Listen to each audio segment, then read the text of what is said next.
सुरेंद्र भारद्वाज। राधे राधे महाराज जी, आपके चरणों में कोटि कोटि प्रणाम। महाराज जी, पिछले 1 वर्ष से आपके प्रवचन से जुड़ा हूँ।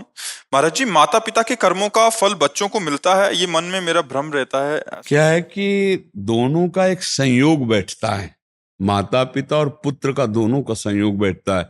अब जैसे पुत्र पापाचारी है और आपका कोई पिछला हिसाब भोगना है, अब वो ऐसे कर्म करेगा कि आप जलोगे, आप दुख पाओगे। और जैसे पुत्र पुण्यात्मा है, वो आपको सुख देना है पूर्व कर्मानुसार, वो ऐसे कर्म करेगा कि आप आनंदित रहोगे। ऐसे ही माता पिता है, माता पिता के कर्म से पुत्र और पुत्र के कर्म से माता पिता, दोनों का संबंध जुड़ा होता है। ये पूर्व जन्म के कर्म से भी होता है, पूर्व जन्म का कर्म का हिसाब होता है, वैसे भुगतान। कोई ऐसे पुत्र आते हैं कि जन्म से पैसा खर्चा करते करते बाप को ऋणी बना दें, और कोई ऐसे आते हैं मेहनत करके माता पिता को भगवान की तरह पूजते हैं, सुख देते हैं। तो इन सब जगह देखा जाता है कि कहीं ना कहीं कर्म होते हैं, दोनों के कर्म के संयोग से ही परिवार में आना होता है। मान लो पुत्र जो आ रहा है तो पिता भी रचना उसी के कर्म के अनुसार वैसे ही पिता होगा। कोई पिता है कि अरबपति खरबपति, कोई बेचारा लेबरी करके कमाता है और जीव उसके यहाँ पुत्र बनता है, एक उसके यहाँ पुत्र बनता है। एक मेहनत से कमाकर अपने पिता को सुख और एक कमाई हुई संपत्ति का नाश करके विलासिता में दुख प्रदान करता है। तो ये कर्मों के अनुसार होता है, इनमें दोनों का कर्म संयोग रहता है, दोनों का संयोगित कर्म रहता है। अगर पिता पुण्यात्मा है और पुत्र पापात्मा है तो कोई ना कोई पूर्व का पाप है, उसे भोगना पड़ेगा। अगर पिता दुष्ट स्वभाव का है और पुत्र सही स्वभाव का है, कोई ना कोई पाप ऐसा है जिसको ऐसा पिता मिला, क्योंकि दुख भोगना पड़ेगा उसे। तो इसलिए कर्म संयोग दोनों का होता है, पुत्र का और पिता का दोनों का संयोग होता है। आप समझ पा रहे जी? हनुमान प्रसाद जी। राधे राधे। राधे राधे महाराज जी। महाराज जी, मेरा प्रश्न है, महाराज जी, गीता में कहा गया है कि हमें अपने सभी कर्म निष्काम भाव से करने चाहिए, अर्थात फल की इच्छा नहीं रखनी चाहिए। मैं किस प्रकार निष्काम कर्म करूं, कृपया मेरा मार्गदर्शन करें, क्योंकि कर्म करते समय फल की इच्छा स्वतः ही मन में आ जाती है। हाँ, आ जाने दो। उस फल में अगर समान भाव रख पाओ तो निष्कामता आ जाएगी। सुख दुखे समय कृत्वा लाभा लाभो जया जयो। हम कर्म कर रहे हैं, कोई भी कर्म करता है तो सुख की इच्छा होती ही है। अगर हम सुख की इच्छा में समान भाव ले आए तो हम निष्कामता की ऊंचाई पर चढ़ सकते कि मैंने प्रयास तो किया, वही कर्मण्येवाधिकारस्ते मां फलेषु कदाचन, ये भाव आना ही पड़ेगा। हम उन्नति के लिए, विजय के लिए, लाभ के लिए, सुख के लिए ही कर्म करते हैं, पर पूर्व प्रारब्धानुसार दुख मिलता है, हार हो जाती है, हानि मिल जाती है, तो हमें उस समय भगवान का विधान मानकर कि हमारे कर्म को पावन करने के लिए जो पूर्व कर्म है अपावन, उसको पावन करने के लिए भगवान ने फल में विपरीतता प्रकट कर दी। मेहनत तो हमने बहुत की, प्रयास तो हमने बहुत किया, तो संतोष धारण कर ले तो धीरे धीरे निष्कामता आ जाएगी। नहीं तो हर कर्म कामना से ही होता है।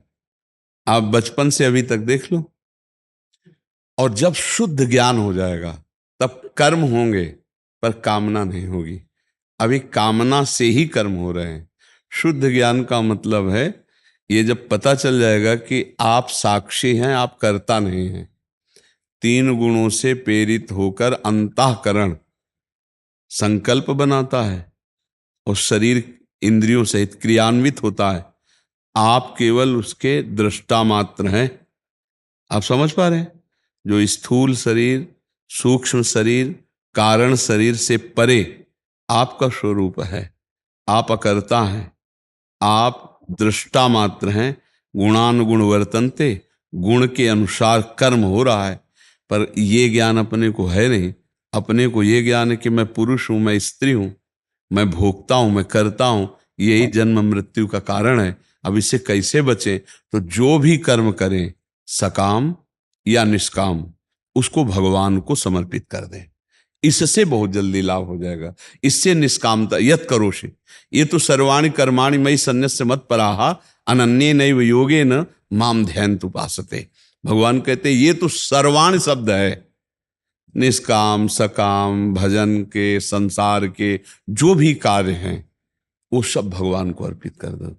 चाहे व्यापार हो, नौकरी हो, किसानी हो, खाना पीना हो, जो भी कार्य हैं, हर मिनट को भगवान के चरणों में समर्पित कर दो। तो आप निष्काम भक्ति से जो प्रेम लक्षणा भक्ति मिलती है, निष्काम कर्म से जो बंधन मुक्त कराने वाला ज्ञान मिलता है, वो आपको प्राप्त हो जाएगा पक्का। नाम जप करते हुए हर कार्य करो और हर कार्य को भगवान के चरणों में समर्पित कर दो। अब सुख की आशा तो जब तक जीवत तो है, जीवत तो तब तक रहता है जब तक देह भाव रहता है, नहीं तो वो शिव ही है। ये भी बात समझ लो, जो अंदर बैठा है वो शिव ही है। जो आप है ना, वो परमात्मा स्वरूप है आपका। ईश्वर अंश जीव अविनाशी, चेतन अमल, सहज सुख राशि। तो ये मलयुक्त देह है, जड़ देह है, विनाशी देह है, दुखमय देह है। आप अविनाशी हो, चैतन्य हो, निर्विकार हो। तो ये आप अपने को भूलकर जो देह मान लिए, यही अज्ञान है। इसी अज्ञान का नाश करने के लिए उपासना, तो चाहे कर्मयोग की उपासना हो, चाहे भक्ति योग की उपासना हो, चाहे ज्ञान सांख्य योग की उपासना हो, उपासना से अज्ञान नष्ट होता है। गुरुदेव केवल सुन करके हाँ बैठ के बहुत विकार दूर हो गए, आपको सुन करके। हाँ, सुन के ही तो भगवत प्राप्ति के मार्ग में बढ़ना होता। श्रवण सुजस सुनियायऊ प्रभु भंजन भवभीर। भगवान का साक्षात्कार सुन के ही हो रहा विभीषण जी को, नहीं कह रहे ना, श्रवण सुजस सुनियायऊ प्रभु भंजन भवभीर, त्राहि त्राहि आरति हरन शरण सुखद रघुवीर। ये तो भगवान जब कृपा करते हैं तब भागवतिक बातें सुनने को मिलती, जिससे अपना कल्याण होता है। अपनी वासना की पूर्ति के लिए प्रवचन करना एक अलग क्षेत्र हो जाता है, और वासनाओं का नाश करने के लिए जो भगवत चर्चा होती है, वो भगवान की प्राप्ति कराती है। तो जब द्रवई दीन दयालु राघो, तो साधु संगति पाइए। जब भगवान किसी जीव पर अपनी तरफ से प्रसन्न हो जाते हैं, तो उसे संत समागम दे देते हैं। उमा संत समागम समन लाभ कछु आन। संत समागम के समान कोई लाभ नहीं। इतना कह दिया गया, तात स्वर्ग अपवर्ग सुख धरी तुलाय कंग, तूलन ताय सकल मिल जो सुख लव सत्संग। एक क्षण मात्र का सत्संग जीवन का जीवन परिवर्तन कर देता है। भगवान के प्रेमी जनों के संग का ऐसा परिणाम बताया गया है। बड़े बड़े व्रत यज्ञ और वेदाध्ययन आदि से जो लाभ नहीं मिलता, वो सत्संग से मिल जाता है। भगवान श्री कृष्णचंद्र जो एकादश स्कंद में कह रहे हैं, व्रतांसी यज्ञ छंदांसी तीर्था नियमा यमाह यथा वरुंधेत सत्संगा सर्वसंगोपहो इमाम। बड़े बड़े व्रत और वेदों का स्वाध्याय और धर्मानुष्ठान से जो लाभ नहीं मिलता, वो सत्संग से में। सत्संग क्या करता है?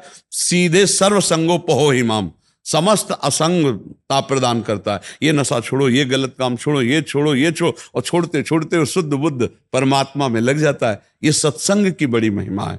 तो भगवान जब कृपा करते तो सत्संग देते। सुत दारा धन लक्ष्मी तो पापियों के घर होए, संत समागम हरि कथा तुलसी दुर्लभ दोए। तो ये नाम जप करो और अपने कर्मों को भगवान को समर्पित करो। देखो, अग्नि का एक प्रभाव है, वो अपना रूप दे देती है। चाहे लोहा डालो, चाहे लकड़ी डालो, और चाहे बिष्ठा जाए, ध्यान देला, चाहे कूड़ा करकट जाए, सबको अग्नि पवित्र करके भस्मसात कर लेते, आत्मसात कर लेते। ऐसे ही सर्व सच्चिदानंद भगवान अपिचेत सुदुराचारो भजते माम अनन्य भाग साधुरेव समंतव्या सम्यक व्यवसित। चाहे जैसे हम नीच पापी दुष्ट हो, जब भगवान की शरण में जाते हैं, अपने आप को समर्पित कर देते हैं, तो भगवान उसे करो सद्यते साधु समाना। भगवान कहते मैं उसे साधु बना देता हूं। तो इसलिए समस्त कर्म भगवान को। देखो, सकामता हमारे स्वभाव में बैठी है। कुछ भी करने के पहले हमें लाभ क्या मिलेगा हम सोचते हैं, हम सब सोचते हैं। आप देख लिए, कुछ भी करने के पहले आएगा। वो सिद्ध पुरुष की बात अलग है, नहीं सबसे पहले आएगा। हम अगर वृंदावन जा रहे हैं तो हमें लाभ क्या मिलेगा? हम कुछ भी करें पहले, तो हम पहले परिणाम सोचते हैं। बस परिणाम में हम थोड़ा सम रहना सीख जाए, और वो होगा भगवान को जब कर्म समर्पित करोगे तो आपको क्षमता दे देंगे।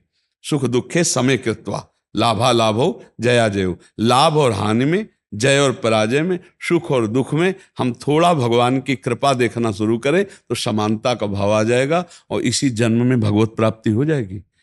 जो निष्काम कर्म से प्राप्त होता है उससे ज्यादा महामहिम अच्युत भावना से प्राप्त होता है। सकाम है लेकिन भगवान को समर्पित कर दिया। देवर्षि नारद जी ने भागवत में कहा कि यदि निष्काम कर्म किया जाए और अच्युत भावना विहीन हो तो विशेष लाभदायक नहीं।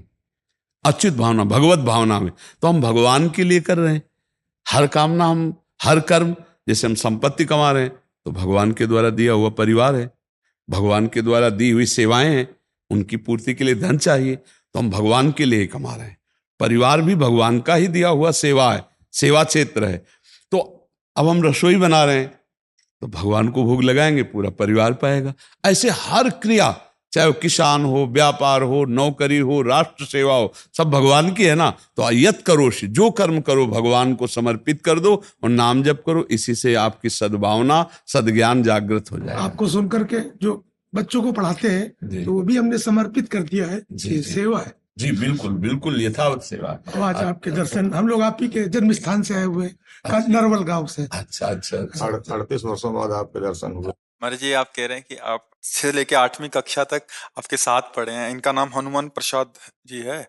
कहीं याद आ जाए महाराज जी को। अब क्या बहुत लंबा समय हो गया ना, अब बचपन 13-14 वर्ष से जो अलग 38 साल बाद मिले हैं महाराज जी, आपके दर्शन हो रहे हैं, बाल्यावस्था में हुए। हाँ तो कुछ समय पहले गुरु जी भी आए थे, जैन गुरु जी, जो आपने चंडीगढ़ पढ़ाया, अध्यापक। हाँ वो उन्होंने बताया, वही उन्हीं के घर हम लोग रुके हुए हैं। अच्छा अच्छा। हाँ, तो पता नहीं किसकी प्रेरणा से आप तक पहुंच गए, तो प्रभु की प्रेरणा पता नहीं, सोचा नहीं था कि हाँ अच्छा। तो आप इसमें किसमें, भास्कर इंटर, भास्कर का? जी जी जूनियर जी, में हाँ। 6, 7, 8 फिर भास्कर में हम लोग। जूनियर में उस समय रघुनंदन द्विवेदी जी आचार्य थे, है। हाँ तो अब अवस्था बदल गई, अब अपने लोग बच्चे थे, अब देखो बाल पक गए तो पहचान। अच्छा अब आंखें भी बदल गई, क्योंकि आंखों की अब पहचान जो है ना वो दूसरी है। जैसे हम आपको देख रहे हैं ना, तो मेरे प्रभु ही स्वरूप में आए हैं। ऐसे हम सुबह से 50,000 लोगों को देखते हैं, 50। तो अब हमारी जनरल पहचान नहीं है, हमारी भागवतिक पहचान है। सब मेरे प्रभु इस रूप में आए, इसलिए हम सबसे, तो अब उस रूप का पहचानना भी, अगर सांसारिक नेत्र हो तो पहचान ले। आपको सुन करके हमने अपनी पत्नी से भी कह दिया कि तुम्हारे अंदर भी भगवान ने, चाहे गुस्सा करो चाहे जो उत्तम बात तो लड़ाई झगड़ा नहीं होता, हाँ, भगवान सुन के केवल। हम यही चाहते हैं। बिल्कुल बिल्कुल, और ऐसा पक्का हुई है, नहीं है भी भगवान, इसका असर भी हो रहा है। हाँ सब में भगवान। और जैसे हम भावना करते हैं ना, प्रभु मूरत देखी तिल तैसी, जाकी रही भावना जैसी। प्रभु पक्का समझो, मत्ता परतरम नान्यत किंचिदस्ति धनंजय। हे अर्जुन, मेरे सिवा कोई नहीं है, मैं तो, मेरे भगवान ही सब रूपों में बने। और अगर भावना से आप देखोगे तो मुस्कुराते हुए वही दिखाई देंगे। और वही जब अंतर ध्यान हो जाते हैं, तब हम उस शरीर से बिल्कुल प्यार नहीं करते जिसको हम पत्नी कहते हैं, पति कहते हैं या पुत्र कहते हैं। तो कहीं ना कहीं अनजाने में हम सब भगवान से ही प्यार करते हैं। जब तक भगवान रहते हैं, जैसे कोई पधार जाए तो कहे वो चला गया, कौन? अगर पूछो तो कहते वो चला गया, तो बोले कौन? बोले वो राम कुमार। बोले राम कुमार तो इस शरीर का नाम था, तुम्हारे सामने पड़ा है। वो कौन अंदर? वो जो शब में रमा है, वो परमात्मा, वही पर सच्ची मानिए केवल परमात्मा ही है। जैसे हीटर में, फ्रिज में, कूलर में, एसी में पावर बिजली है, यंत्र के करण के प्रभाव से उसका अलग प्रभाव पड़ रहा है। कोई गर्मी फेंक रहा है, कोई ठंडी फेंक रहा है, कोई पानी निकाल रहा है, कोई पानी जमा रहा है। ऐसे ही कोई दुष्ट स्वभाव, कोई उत्तम स्वभाव, कोई विद्या विनय संपन्ने ब्राह्मणे गविहस्तनी स्वनीचय स्वपाके चा पंडिता सम दर्शिना। जो सब में अपने भगवान को देखता है वही सच्चा ज्ञानी, पंडित माने ज्ञानी, वही सच्चा ज्ञानी है जी। वीरेंद्र सिंह जी। अच्छा, राधे राधे महाराज जी। महाराज जी, निराकार उपासना क्या है और इससे साधना कैसे बनती? बच्चा, निराकार अपना स्वरूप ही है, अपना स्वरूप निराकार है। ये जो आकार है ये स्वरूप तो है नहीं। पहले मैं बताओ, हमें और नहीं जाना, भगवान पर नहीं जाना, हम केवल आप बात करते हैं, तभी आनंद आएगा। हम ऊपर भागने लगे, ऊपर ऊपर। आप आकार हो या निराकार हो? आप बताओ, बता सकते हो? इन नेत्रों से दिखता है, उससे हिसाब से आकार लगते हैं। तो आप तो नेत्रों से जो दिखाई दे रहा हो आप हो नहीं, जी पक्का हो या नहीं हो? आप बताओ। नहीं नहीं, आप तो ये नहीं हो। तो क्या आप उसको देख सकते हो? नहीं देख पा रहा। तो निराकार हुआ कि नहीं? कौन? आप ही निराकार हो। तो जब अंश निराकार है तो अंशी तो फिर है ही है। ठीक है, अब आप फंसे कहाँ हो? आकार में फंसे हो ना। अब सवाल हल होने का, जैसे कांटा लगे तो कांटे जैसी आकृति वाला यंत्र हो या कांटा हो तभी निकाल सकते हो आप, निकाल सकते हो। ऐसे आकार में फंस गए। अब मानी संख्या आकार भगवान गुरुदेव, या मानी संख्या माता पिता भगवान, या मानी संख्या मूर्ति भगवान, कहीं मानी संख्या से सवाल हल होगा। जब सवाल हल नहीं होता था तो मानी संख्या रखी जाती थी ना। तो मानी संख्या गुरु ब्रह्मा गुरु विष्णु गुरुदेव महेश्वरा गुरु साक्षात परब्रह्म तस्मै श्री गुरुवे नमः। अब साकार से ही निराकार की अनुभूति होती है। बिना साकार के निराकार की अनुभूति नहीं हो सकती, क्योंकि तुम साकार में फंस गए हो, फंसे हो ना साकार में। तो इसलिए नाम जप करो। माता पिता गुरुजन समस्त चराचर में भगवान विराजमान है, सबकी सेवा करो और भगवान को प्रार्थना करो, जो आपकी आत्मा है, जो आपके प्रीतम है, नाथ मुझे ज्ञान दो। तो जब ज्ञान हो जाएगा ना, तो आपका कोई आकार नहीं है। पूरा कुल्हाड़ से फाड़ के देख लिया जाए, कुछ कहीं नहीं मिलेगा। न मन मिलेगा, न बुद्धि मिलेगा, न चित्त मिलेगा, न अहंकार मिलेगा। ये सूक्ष्म शरीर और तीनों गुणों से बना हुआ, सतोगुण रजोगुण तमोगुण से स्वभाव, और इससे परे है आत्म स्वरूप जो मेरा स्वरूप है। वहां तो किसी के, और इसी में है, लेकिन नहीं पकड़ा है। बिना ज्ञान के पकड़ नहीं आएगा। तो उसका कोई आकार होता तो यंत्रों के द्वारा उसको पकड़ लिया जाता। देखो, आज तक कोई भी भारत में या विदेश में ऐसा वैज्ञानिक यंत्र नहीं तैयार कर पाया जो मन का एक्सरा कर ले, बुद्धि का एक्सरा कर ले, चित्त का एक्सरा कर ले, अहंकार का एक्सरा कर ले। जब प्राकृतिक रचना सूक्ष्म शरीर की आकृति नहीं पकड़ पा रहा है, तो जो तत्व है उसको कैसे कोई पकड़ पाएगा? तो इसलिए तुम्हारा ये ढांचा, तुम 100% अपने को ये ढांचा मान रहे हो। अब देख लो, जैसे हम आप बात कर रहे हैं तो आप कह रहे हो नहीं, लेकिन अंदर से देखो 100% आप अपने को पुरुष मान रहे हैं। 100%, 99 नहीं। सुन सुना के ऐसा लगता है मैं हूं तो नहीं, पर हूं तो मैं ही। आप समझ लो हमारी बात को। अब इसी भ्रम को हटाने के लिए गुरुजनों की शरण में बैठा जाता है, सत्संग सुना जाता है, साधना की जाती है। तब अंतर से जो ज्ञान होता है तो एकदम अलग दिखाई देता है। जैसे ये टेबल अलग है, ये माइक अलग है, ऐसे ये शरीर अलग है।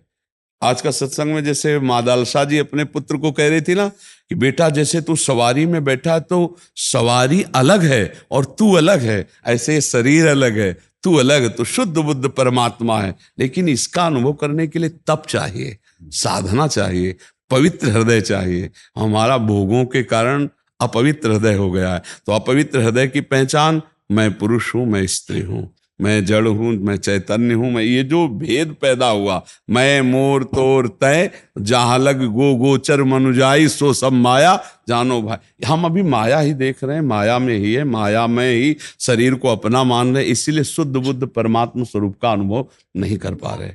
वो निराकार भी है, वो साकार भी है, वो साकार और निराकार दोनों से परे भी है, और वो सब में भरे भी है।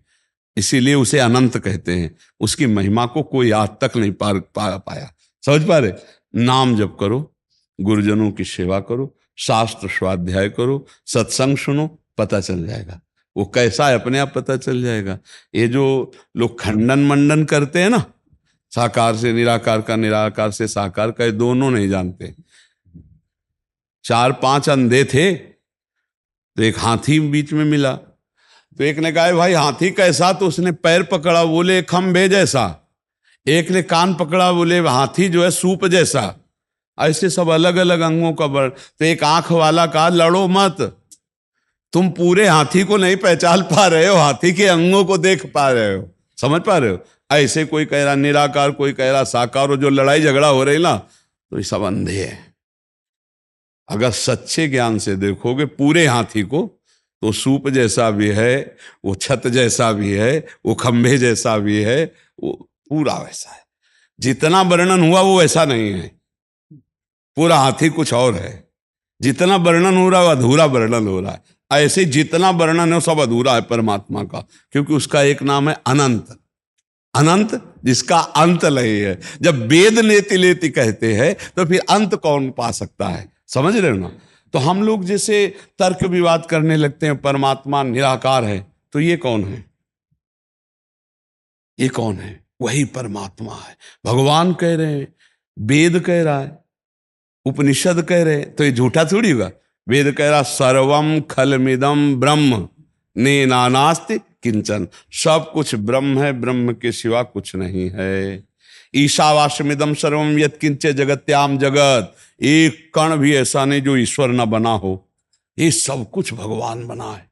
पर हमारे नेत्र भी जड़ चैतन्य देखने वाले हैं, मैं मोर तोर तय दोष देखने, तो इसलिए पहले भजन करें, हम डट के परमात्मा का भजन करें, तो वो निराकार है तो समझ में आ जाएगा, साकार है तो समझ में आ जाएगा, है नहीं। गंगा जी कैसी, बोले गोरी, बोले नहीं सावली, बोले लड़ो मत, चलो गंगा जी चलते हैं, फिर अपने आप पता चल जाएगा गंगा जी कैसी। तो ऐसे ही हम लोग साधना करते हैं और भगवत प्राप्ति करते हैं, अपने आप पता चल जाएगा कि भगवान निराकार है कि साकार। ठीक है, समझ में आ रहा है ना बात। तो ये नाम जो है ये भजन की ही श्रेणी में आएगा। अरे बहुत बड़ा भजन, इसके बिना कोई भजन ही नहीं है। देखो सबसे बड़ी बात साधना में होता है संसार को भूलना। तो संसार को भूलने के लिए कुछ तो हमें पकड़ना पड़ेगा। अच्छा, परमात्मा को देखा नहीं, इसलिए उसका रूप हम ध्यान कर नहीं सकते, और रूप ध्यान करने के लिए जो हमें पावर चाहिए वो नाम से प्राप्त होता है। जब हम राम राम राम कृष्ण कृष्ण राधा राधा राधा रटते हैं तो संसार का चिंतन छूटा और उस शब्द में पावर है।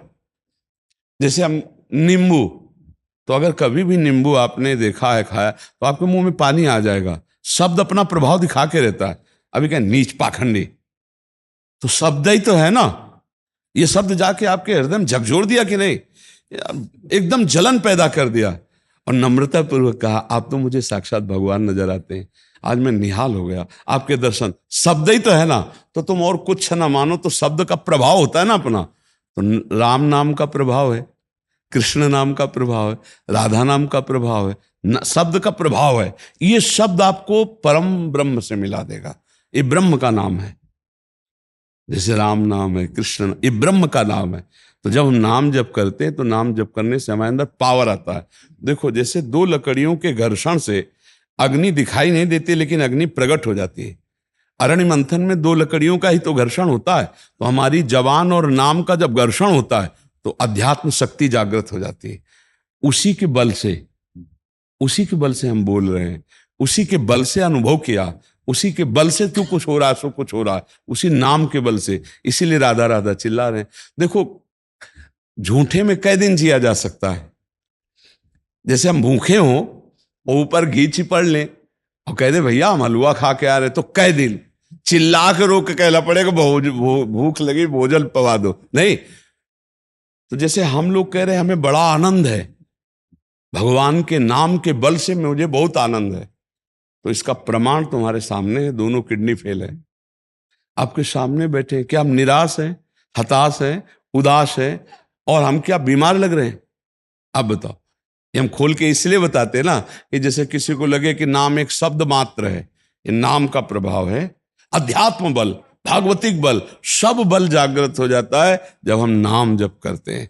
सुमीर पवन सुत पावन नामू, अपने बस करी राखे रामू, नाम में अपार बल है। बस ये विश्वास हो जाए, जो नाम तुम्हें प्रिय हो नाम जप करो, राम कृष्ण हरि राधा राधा।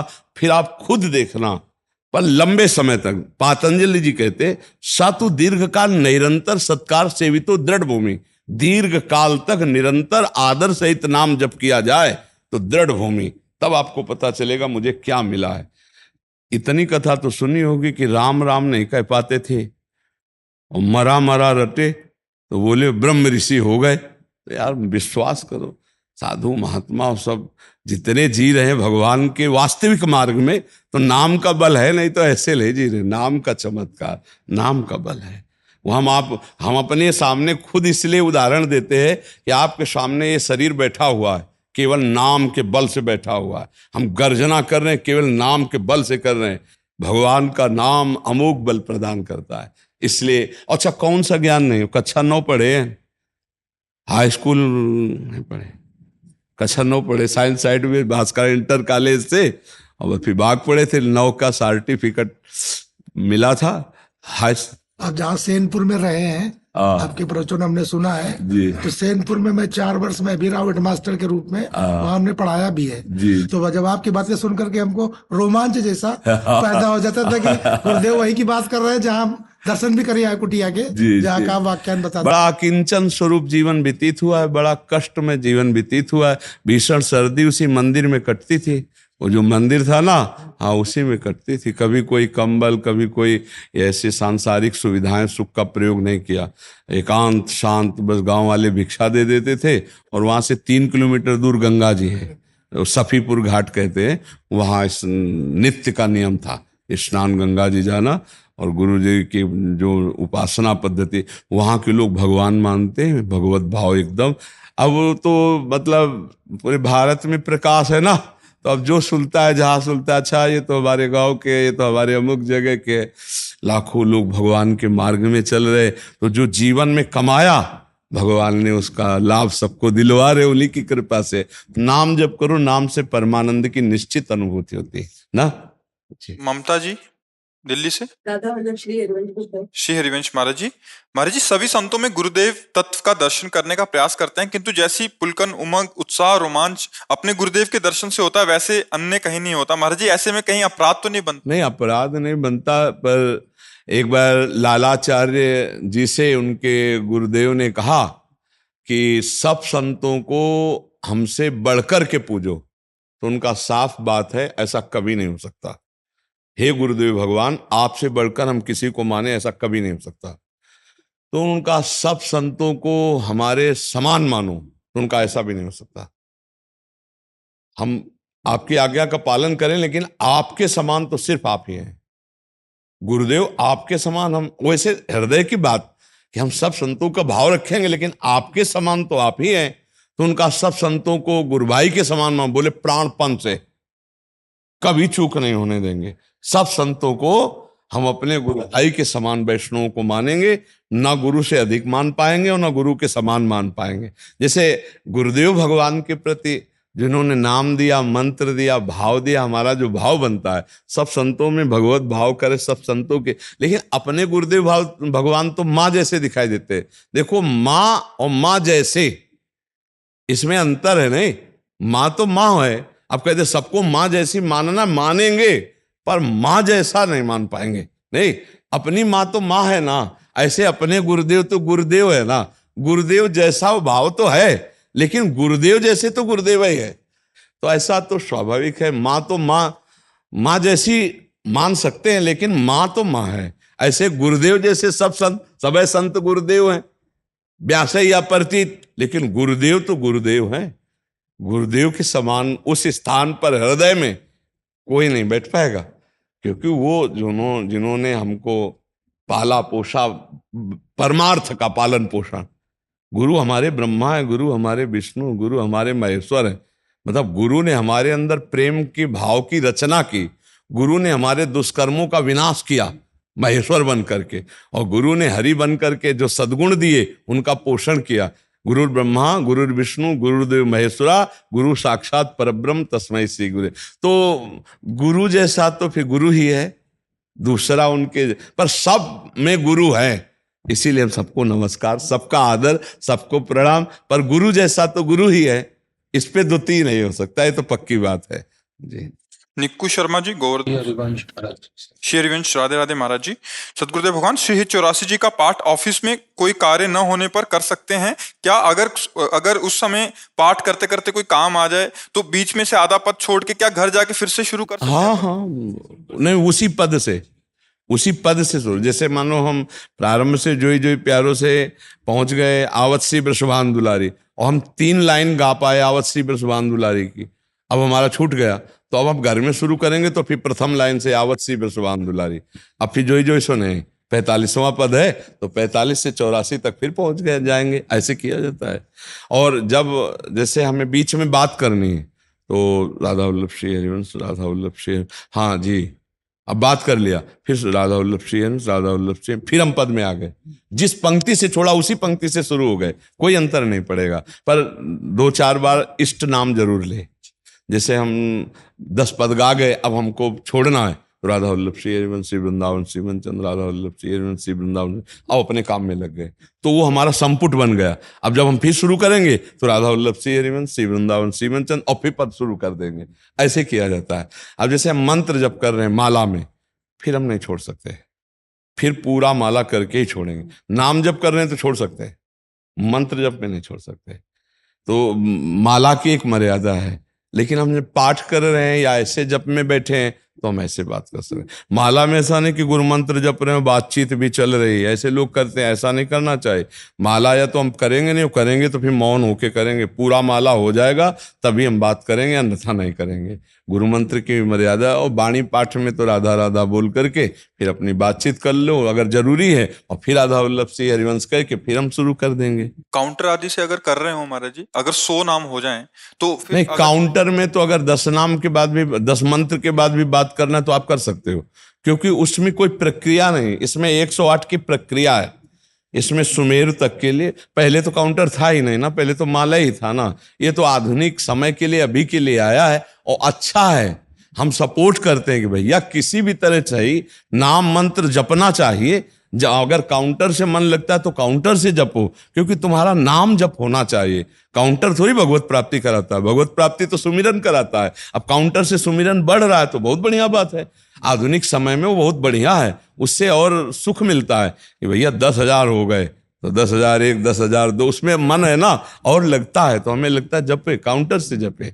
और काउंटर में ये विधान नहीं माला वाला, उसमें तो 5 है तो 5 में रोक दो, फिर 6वां शुरू करो, उसमें तो है ना ऐसा क्रम। लेकिन इसमें अगर 5 माला आपको करनी है और आपने आधा माला किया और छोड़ दिया तो वो गिनती में नहीं आएगा, फिर आपको प्रारंभ से करना पड़ेगा। आधा माला छोड़ दिया तो गिनती में नहीं आएगा। लेकिन काउंटर में 50 मंत्र करके छोड़ दिए तो 51 से शुरू हो जाएगा। काउंटर में सुविधा है काम काजे आदमी को कि जेब में अपना ऐसे डाल लिया और जेब के अंदर जप सकता है, या बाहर ऐसे जप लिया और फिर जेब में डाल लिया, तो उतने नंबर तो बने ही रहेंगे। महाराज जी, काउंटर में शुद्ध का कोई वो है विधान? नहीं, काउंटर शुद्ध अशुद्ध का तो नहीं, पर मंत्र में विधान बन जाएगा, क्योंकि मंत्र आप जपोगे, काउंटर थोड़ी जपेगा।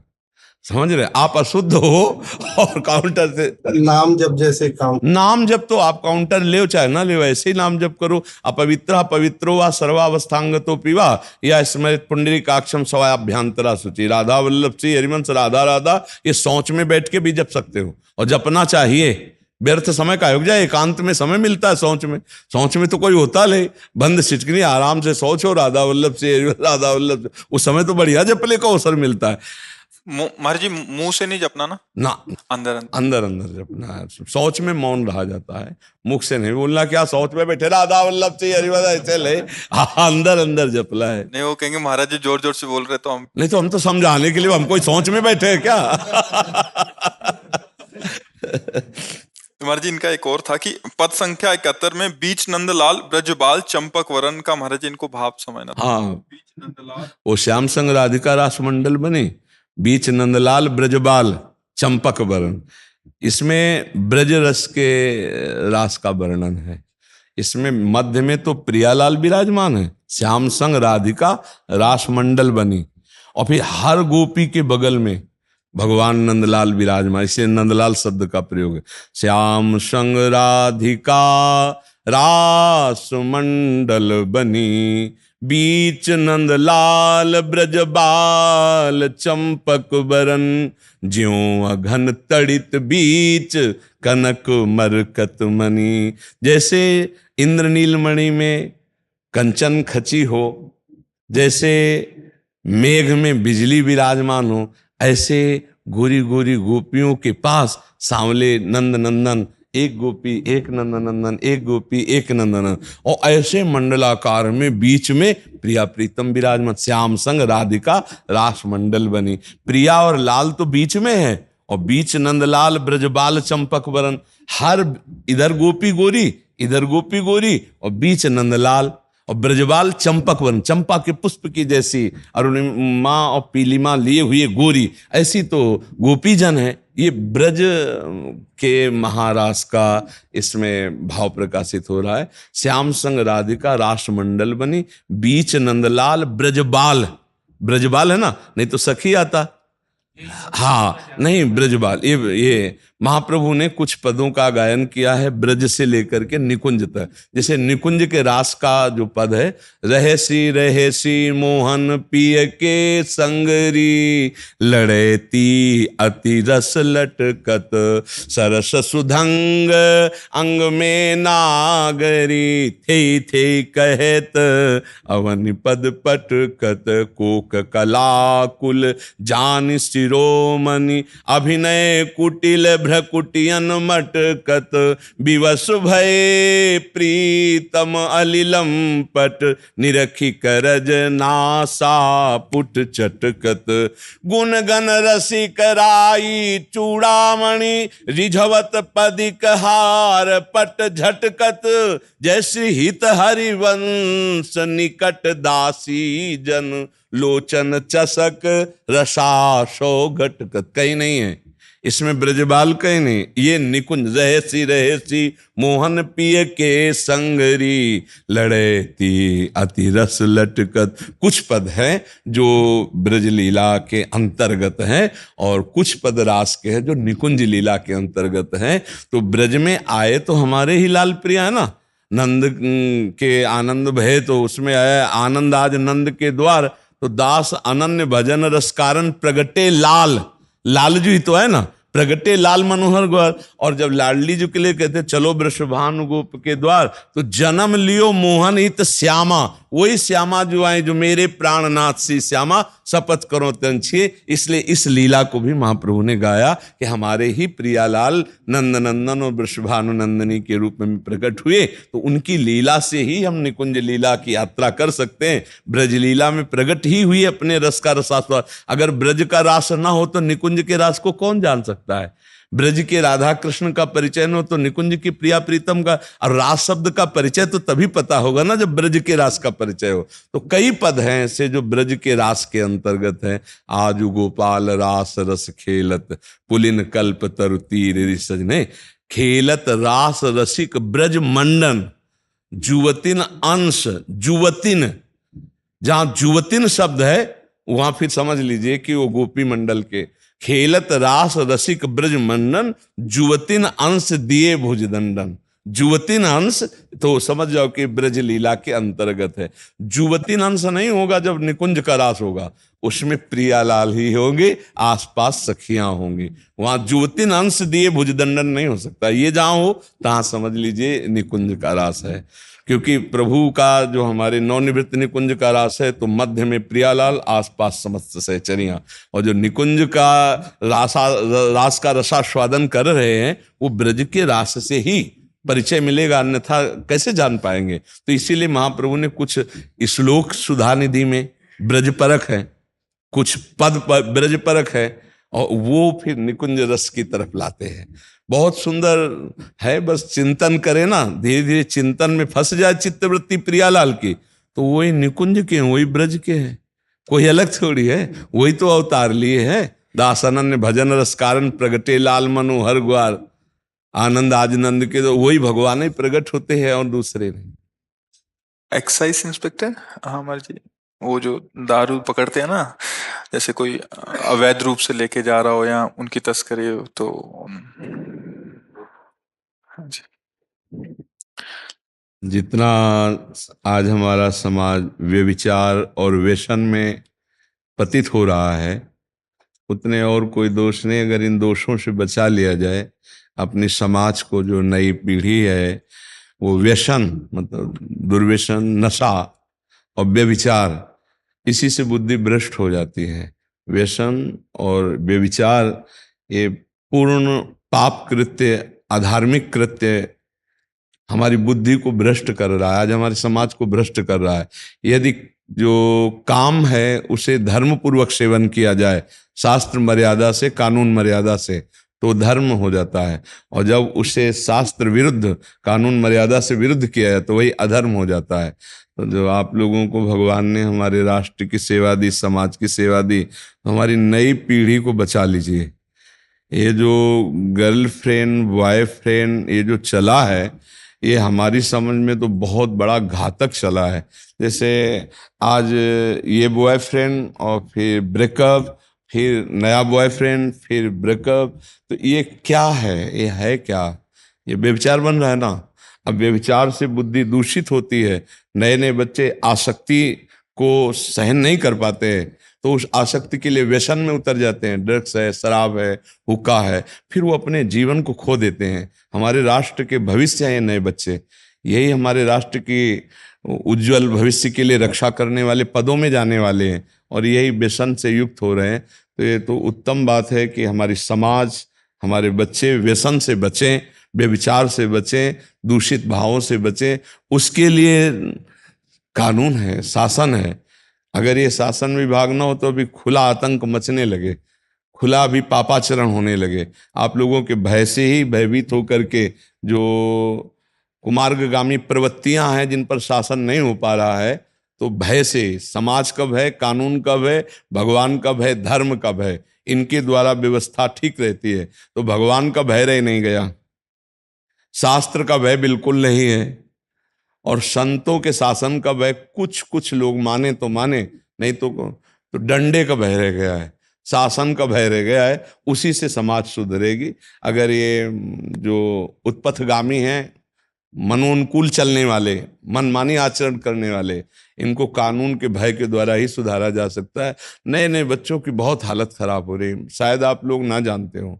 हस्तमैथुन आदि ऐसे कार्यों से वो अपना ऐसे नष्ट कर रहे हैं, क्योंकि मोबाइल जब से चला ना, तो हमारे पास तो जैसे सामने आते हैं तो बड़ा हृदय विदीर्ण होता है कि ये बच्चे इतने बुद्धिमान हैं, पर कुमार्ग में बुद्धि लगा करके अपने को नष्ट कर रहे हैं। यदि यही बुद्धि ठीक रास्ते में चलती तो बड़े बड़े पदों में होते, ये बड़े बड़े राष्ट्र के कार्यों को संभालते। तो व्यसन मुक्त किया जाए जितना अधिक अधिक, तो उतना ही बुद्धि शुद्ध होगी। लेकिन आज सब व्यसन में ही फंस रहे हैं, क्योंकि धर्म है नहीं, और धर्म है नहीं तो भजन ना होने के कारण, सदविचार ना होने के कारण, वो अपने दिमाग को रिलैक्स करने के लिए एक उपाय समझते हैं व्यसन। व्यसन से दिमाग रिलैक्स हो, नहीं नहीं, उससे तो और नष्ट होता है, उससे तो और चिंताएं बढ़ती हैं। और आपसे प्रार्थना है, आप भले कहीं दान न करें, एक एक रुपया का कभी दान न करें, पर आप अधर्म का धन लें भी ना। सबसे बड़ी बात हम आपको आंतरिक कह रहे हैं, आप अपने कर्तव्य पालन में दृढ़ रहिए। जिसे साधारण भाषा में कहा जाता है प्रलोभन, घूस आदि कभी मत लीजिएगा, कभी दान मत कीजिएगा। मेरे हरि उसी में प्रसन्न रहेंगे। आप अपने धर्म का पालन कीजिएगा, और आपको जो सरकार पैसा देती है उससे अपने परिवार का पोषण कीजिएगा, और प्राणपण से आप समाज की सेवा, ये आपकी पूजा हो जाएगी, भगवान इससे प्रसन्न हो जाएंगे। मुझे संकोच सा होता है, जैसे आप लाए ना, तो मुझे संकोच होता है कि मेरा उपदेश सही अर्थ नहीं ला पाएगा आप में, क्योंकि अगर ये हम लेते हैं, ये स्वीकार करते हैं, तो हम आपसे कुछ न लें और आपको दें, तब मेरा हृदय प्रसन्न होता है। तो मुझे लगता है यदि आप इसे लाए हैं तो हम स्वीकार करके बंटवा तो देंगे, लेकिन आप कभी फिर मत लाइएगा। मेरी है वो हमारे से भाव रखिए, ये वस्तु ना लाइए, ये वस्तु कभी मत लाइएगा, तो हमें अच्छा लगेगा। ये वस्तु जब लाएंगे तो हम कमजोर हो जाएंगे, ना हम आपको कमजोर होने देंगे, ना हम अपने को कमजोर होने देंगे। आपको लगेगा कि बाबा के पास हम ले जाएंगे तो बाबा दुपट्टा उड़ाएंगे, बाबा हमें प्यार करेंगे, कदापि नहीं। आप ऐसे आएंगे ना, हम आपको और हृदय से लेंगे। आप धर्म से हमारे राष्ट्र की सेवा करें, एक रुपया कभी मत चढ़ाएं, आप किसी मंदिर ना जाएं, आप एक फल ना चढ़ाएं, आपको निश्चित भगवान की कृपा प्राप्त होगी। अगर आप इन सब वस्तुओं का, तो बहुत लिमिट पैसा होता है आपके पास सत्य की कमाई का। अगर आप ऐसा दान करने की सोचेंगे तो फिर आपको बाहरी कमाई की जरूरत पड़ेगी। वो हम चाहते हैं कि आप ना लें, कभी आप कभी ना लें। आप खाली हाथ आइएगा, हृदय से आपको स्वागत करेंगे, और आप धर्म पूर्वक चलिएगा। हाँ, कभी ऐसा हो तो 100 रुपया अगर मिलते हैं, उनमें से 10 रुपया का एक सेव ले आओगे, काफी हो जाएगा। हमें डलिया में संतोष नहीं होगा, हमें आपके धर्म से चलने से। सच्ची मानिए, ये पहली बार डलिया अंदर आई है, नहीं वही गेटे से वापस करवा देते हैं। इसलिए करवा देते हैं कि देखो आज सब जगह नाटक चल रहा है प्रभु, केवल रुपया, केवल वस्तुएं और भोगों के लिए प्रवचन बेचा जा रहा है।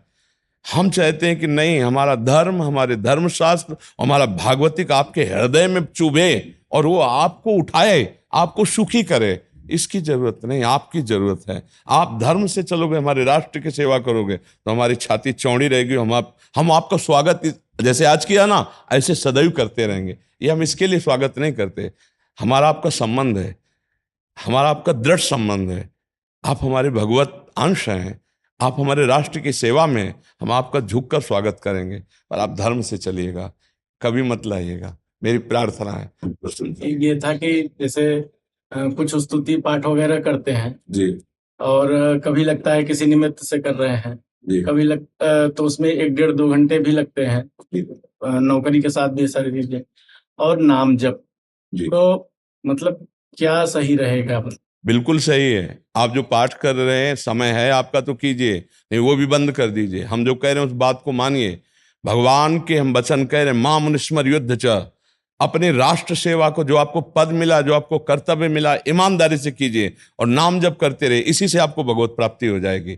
अगर हमें माला चलाने से भगवत प्राप्ति होगी तो आपको गोली चलाने से, डंडा चलाने से हो जाएगी। यदि अधर्म को आप रोकने के लिए बल का प्रयोग करते हैं कानून के अंतर्गत रहकर, तो आपको वही पूजा मानी जाएगी। अर्जुन जी कह रहे हैं मैं सन्यास लेकर भजन करूंगा, भगवान जी कह रहे हैं प्रत्यंचा चढ़ाओ, इनके गला काट। बिल्कुल समझो, आप यदि अपने धर्म में हैं, प्रलोभन या भय से आप झुकते नहीं हैं, टूटते नहीं हैं, तो आपका बहुत बढ़िया भजन हो रहा है। सच्ची मानिए, हमें जो माला चलाने से गति होती है वही तुम्हें गोली चलाने से गति हो जाएगी। बस धर्म पूर्वक आप चलिए। हम जानते हो प्रार्थना इसीलिए कह रहे हैं, थोड़ा सा चुभ सकता है, इसीलिए कह रहे हैं कि आपके हृदय में धर्म का महत्व बने, धन का महत्व ना बने। इन फल फूलों का कोई महत्व नहीं है, 6 घंटे बाद बिस्टा बन जाएंगे, इनका कोई महत्व नहीं। लेकिन आप धर्म से चलोगे। अगर कभी जिंदगी में कुछ भी पकड़े गए तो पूरी पढ़ाई, पूरा पद सब मिट्टी में मिल जाएगा। आप धर्म से चलिए, कभी 1 रुपया दान मत कीजिए। जो आपको मिले अपने परिवार के पोषण में लगाइए, धर्मपूर्वक राष्ट्र सेवा, इसी से आपका सम्मान होगा यहां भी और भागवतिक भी सम्मान होगा। आज हम यहाँ कहीं चूक न कर बैठे। बस कई बार हम समझाने की चेष्टा करते हैं कि आप लोग पढ़े लिखे हैं, आप लोग ग्रेजुएट हैं। कभी ऐसी परिस्थिति में हम प्रलोभन में फंस गए कि बहुत आवश्यकताएं बढ़ा ली है और उसके लिए इतना सीमित धन नहीं है जो हमारी सरकार देती, बहुत सीमित धन देती है आपको। और अगर कहीं उसमें हम ज्यादा में फंस गए और एक बार भी खुल गया तो पूरी जिंदगी की पढ़ाई लिखाई, पद प्रतिष्ठा सब मिट्टी में मिल जाएगी। बिल्कुल मत करो दान, बिल्कुल मत करो उतने खर्चे जिससे आपको अधिक धन की आवश्यकता हो। आप सरकार द्वारा दिए हुए धन से उचित व्यवहार अपना करें और धर्म पूर्वक चले। इससे यहां भी सम्मान होगा, आज नहीं तो कल, और भगवान भी आपको सम्मानित करेंगे, भगवान भी आपको प्यार करेंगे। ये अंदर से कहीं ना कहीं आप आए हो तो यही समझने के लिए तो आए हो, यही समझना, हम यही समझाना चाहते हैं। अर्थ प्रधान जीवन न हो, भोग विलासता प्रधान जीवन न हो, तो आप राष्ट्र सेवा में और भगवत सेवा में दोनों में प्रवीण हो जाएंगे। यही प्रार्थना है आपसे हमारी। आप ठीक है तीनों लोग? हमारा जी हम बिल्कुल ठीक है। अच्छा, जय श्री राधे महाराज। जय श्री राधे महाराज जी। क्या सेवा करें आपकी? महाराज जी हम गुजरात से आए हैं, सूरत गुजरात से। अच्छा, तो हम तीनों नेत्रहीन हैं, तो हमें अगर भगवत प्राप्ति करनी हो तो कैसे करेंगे? नाम जप से। महाराज जी नाम जप तो करते हैं मगर मन ज्यादा देर लगता ही नहीं। नहीं, उसके लिए फिर जबरदस्ती ऐसे जबान से करना पड़े। यज्ञ वर्तते नाम तुभ्यम, राधा राधा राधा राधा राधा राधा राधा राधा राधा राधा राधा राधा राधा। समझ रहे हो ना? मन लगे ना लगे, हाँ, नाम भगवान की निश्चित प्राप्ति करा देता है। इसलिए मानो आप तीनों के नेत्र नहीं तो आप पढ़ नहीं सकते, आप और कोई भागवतिक क्रिया नहीं कर सकते, तो आप राधा राधा बोल सकते हैं ना? जी महाराज। क्यों राधा राधा तो बोल से? देखो, पूर्व के कर्मानुसार मनुष्य देह मिला भी व्यर्थ नहीं जाना चाहिए। नेत्र हो ना हो, कान में सुनाई दे ना दे, जबान है उससे हम राधा राधा जपेंगे, नाम जप। देखो सूरदास जी के नेत्र नहीं थे और कितने लाखों पद के रचयिता और भगवान सामने बैठकर पद सुनते थे। जरूरी है जिनके नेत्र है गंदी बातें देख रहे हैं तो उनके नेत्र किस काम के हैं? अरे तुम्हारे नेत्र नहीं, कम से कम तुम भगवान का नाम ले रहे हो तो बहुत बढ़िया बात कर रहे हो। ठीक है, हम तुमको अभी श्री जी की प्रसादी माला पहनाते हैं और दुपट्टा पहनाते हैं, किसी को नहीं पहनाया, देखो तुम्हें पहना रहे हैं, तो तुम नाम जप करते रहे। लाओ तीनों को माला पहनाओ और दुपट्टा लाओ श्री जी का। तुम ऐसा मत सोचना कि मेरे नेत्र नहीं है तो मेरा सम्मान, सबसे ज्यादा सम्मान तुम्हारा यहाँ हो रहा है। महाराज जी, पर हमें ज्यादा लोग का मतलब मदद हर जगह लेना पड़ता है, तो इससे मन में हमेशा ये होता है कि हमारा नेत्र क्यों नहीं है। अरे सुनो, तुमसे ज्यादा लोग परेशान हैं जिनके नेत्र हैं, ऐसा ना सोचो। तुम अपने को निराश मत करो, ऐसा नहीं सोचते हैं। नाम जप करो, सब बल आ जाएगा। सुनेरी मैंने निर्बल के बलराम, सबसे बड़ा बल भगवान है। सुनेरी मैंने निर्बल के बलराम, भगवान सबसे बड़ा बल। ठीक है महाराज जी, हम कोई भी काम करना चाहते हैं बट थोड़े दिन बाद हमारा ध्यान उससे भटक जाता है। तो हाँ, भटकने दो, जबान से नाम जप करते रहो, इससे सब ठीक हो जाएगा। नाम जप करो, घर बैठे सब सुख मिल जाएंगे। मान लीजिए, हमारी बात मान लीजिए। बस बात मान लो तो मान लो। हाँ, बात मान लो तो जान जाओगे, और नहीं बात मानोगे तो फिर बात अलग। लौकिक सुख भी तुम्हारे को पिंड नहीं छोड़ेगा। लोग सोचते हैं कि राधा राधा बोलेंगे खाने के दे देंगे, खाने के नहीं देंगे, बांटने को दे देंगे। हाँ, बांटने को दे देंगे। और जैसा वाणी जी में लिखा है कि हरिवंश प्रताप कैसा है, भुगतें और देहि और न जाचहीं, पोषण भरन न चिंत कराए, श्री हरिवंश विभो बिलसाई, वृंदावन की माधुरी। विश्वास मान लो। सुमीर पवन सुत पावन नामू, अपने बस कर राखे रामू। नाम में बड़ा बल है, पर नाम में मन नहीं लगता। अगर नाम जप ले जाए तो सब बात बन जाएगी, सब बात बन जाएगी। देखो, जब आप लोग आंचल बिहार में देखते थे तो कमरे ही बंदे ही रखते थे, एकांते रहते थे, नहीं। और भगवान का देखो लीला प्रसाद, देखो कि जहाँ रहने का ठिकाना नहीं, खाने का ठिकाना नहीं। आप तो सब जानते हो, पुराने हो, आपको तो पता है। और आज देखो उनका खेल है, सब दिन होत न एक समान, सब दिन होत ल एक सवाल है। ले जैसे कि हम नेत्रहीन हैं, जैसे कि पशु पक्षी नेत्रहीन होंगे, हम तो अपना जीवन जैसे तैसे व्यतीत कर लेते होंगे, वो कैसे अपना जीवन एक दो हाथ सुना रहे हैं बच्चा। रही मन बहु भेषज करत, व्याधि न छाड़त साथ, खग मृग बसत रोग बन हरि अनाथ के नाथ। समझ रहे ला, जिसका कोई नहीं होता उसका हरि होता है बच्चा। हाँ, यहाँ दवाई करते करते ठीक नहीं हो रहे, जंगलों में कितने पशु पक्षी देखो मस्त घूम रहे, रंग बिरंगे, एक से एक, नहीं एकदम चिकने, एकदम पौर। तो हरि अनाथ के नाथ भगवान बच्चा सबका भरण पोषण करते हैं, भगवान सबको सुख प्रदान करते हैं। जिसको 1 कुंतल मांस चाहिए, भगवान उसको 1 कुंतल मांस देकर पेट भर रहे हैं। जैसे बड़े बड़े अजगर हैं, बड़े बड़े मगरमच्छ हैं, बड़े बड़े हिंसक जीव हैं, भगवान उनका भी भरण पोषण कर रहे हैं। भगवान चींटी का भी भरण पोषण कर रहे हैं। देखो लाखों जीव जंतु, 84 लाख योनियां हैं, सबका भरण पोषण भगवान कर रहे हैं ना। आप चिंता मत करना, ठीक है।